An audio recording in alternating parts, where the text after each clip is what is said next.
Voilà, salut à tous. Alors, hop, petite vidéo là pour vous indiquer un truc qu'il va falloir qu'on regarde bientôt tous un petit peu.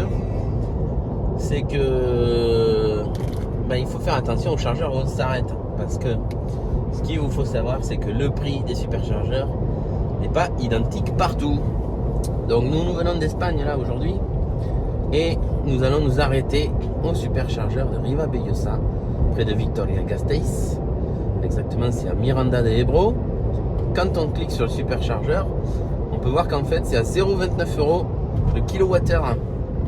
Donc, l'air de rien, vous regarderez les prix en Espagne, c'est vachement moins cher qu'en France. Donc là, si on va à Bayonne, c'est 0,40. Donc la voiture nous dit qu'on peut arriver jusqu'à Bayonne. On arrivera avec 11%, je crois, quelque chose comme ça. Mais nous, du coup, on va s'arrêter à Ribabellosa. Je vais faire le plein. Et je vais aller jusqu'au chargeur de Pau. Et au chargeur de Pau, je ferai le minimum pour arriver jusque chez moi. Donc je paye évidemment le kilowattheure 11 centimes. Mais déjà à Pau, au superchargeur de Pau, là, hop là, c'est où? Tac. Le prix est 38 centimes d'euros la minute. Voilà. Donc ça, c'est quelque chose qu'il vous faut savoir. C'est que dans toute la France, déjà, les tarifs sont pas les mêmes. Mais en plus, si vous allez à l'étranger, vous verrez que les prix, par exemple, en Espagne sont moins chers. La raison, je sais pas, parce qu'en plus, les Espagnols payent l'électricité plus cher que nous. Mais puisqu'en plus, ils l'achètent en France. Mais vous voyez, les chargeurs sont à 0,29, 0,29, 0,29. Alors que nous, Bayonne, pof, 0,40. Pau, 0,38. Là, il y en a un à... Comment il s'appelle? C'est Langon, non? Comment il s'appelle celui-là? La Bouveira. On est à 0,38. Voilà. Donc on est quand même presque 10 centimes de plus.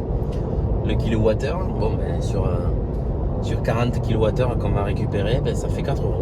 Voilà. C'est toujours 4 € d'économiser. Tout ça pour aller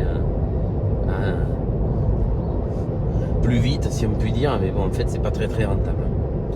Voilà. Bon, il y a plein de rageux qui m'ont fait des remarques là sur le fait que j'avais pas les mains sur le volant, tout ça. Voilà, elles sont là, mes mains. Elles sont sur le volant. Je suis pas complètement inconscient quand même. Arrêtez de penser des choses comme ça. Le truc, c'est que quand vous me dites que l'autopilote ça marche pas, ça se désactive, machin, mais vous dites n'importe quoi. Faut arrêter quoi. Moi, j'en ai essayé plusieurs des véhicules, dont une Peugeot 508 à 45 000 €. D'accord. La voiture, elle sait même pas prendre un virage sur l'autoroute. D'accord.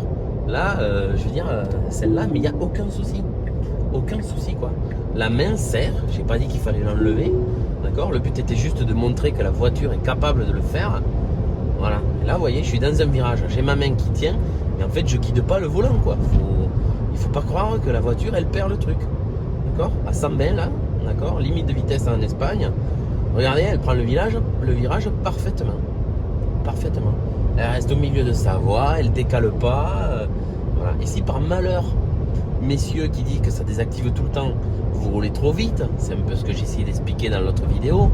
Et évidemment, quand vous roulez trop vite, la voiture elle désactive le truc. Mais si vous roulez à vitesse correcte, à la même vitesse que celle où vous prendriez vous des virages de manière pas dangereuse, vous verrez que la voiture elle fait tout toute seule. Voilà. Moi jusqu'à présent, j'ai jamais eu la voiture qui m'a désactivé le truc quand j'ai pris les virages à la bonne vitesse. Voilà. Et quand j'ai respecté sur autoroute, je vous en parle même pas. Le truc bleu s'allume tout le temps, mais sinon on n'aurait pas besoin de tenir le volant. Voilà. Après, je suis pas inconscient.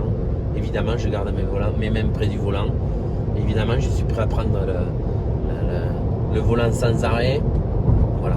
Après, je pense qu'il y a beaucoup de rageux, soit qui ont des Tesla et qui ne savent pas s'en servir, ça c'est clair, soit qui en ont pas encore et ne comprennent pas la différence avec une autre voiture. Moi j'en ai plusieurs, j'avais même une BMW X1 avec le pilote automatique en bouchon. Honnêtement, ça marche très bien, la conduite autonome en bouchon sur BMW, c'est jusqu'à 60 km/h et pareil, c'est assez fiable. Mais je suis désolé, la Tesla, c'est jusqu'à 120 km/h, jusqu'à 130 km/h sur autoroute, que ça marche parfaitement. Et si elle a un virage trop serré, là par exemple, si elle va sur la bande, j'ai lâché le volant, mais voilà, je le fais plus, je remets la main, attention, j'ai mis la main. En fait, la voiture, elle ralentit un petit peu et elle se remet dans la voie. Moi, elle ne m'a jamais lâché, jamais. Après, c'est sûr, messieurs, dans les ronds-points, Oui, elle va vous lâcher, mais c'est pas fait pour. C'est pas fait pour, d'accord? Moi, tous les tests que j'ai fait, c'est sur autoroute ou sortie d'autoroute. Voilà, même celui que j'ai indiqué là, pour certains Toulousains qui avaient l'air de connaître, eh bien, je l'ai indiqué et je l'ai fait. C'est une sortie de périphérique. Voilà, c'est tout. Donc un endroit où il y a des lignes blanches, les voies sont bien dessinées. Voilà, c'est pas n'importe où non plus. Voilà, bon, sur ce, à très bientôt j'espère pour d'autres vidéos. Parce que c'est quand même rigolo et qu'on ne fait pas ça que pour les parrainages. Ça nous fait aussi plaisir de vous donner des conseils. Voilà, petit conseil, tiens, ça y est, dans les 80%, là on peut appuyer, ils nous mettent le nombre de kilomètres, ça c'est super. Donc moi la mienne sur autoroute, maintenant que j'ai fait le truc là, parce que je viens de la charger complètement jusqu'à à partir de Aranda de Duero en Espagne, et il me dit que je peux aller jusqu'à Bayonne, donc ça confirme bien que je peux faire sur autoroute 277 km. Voilà.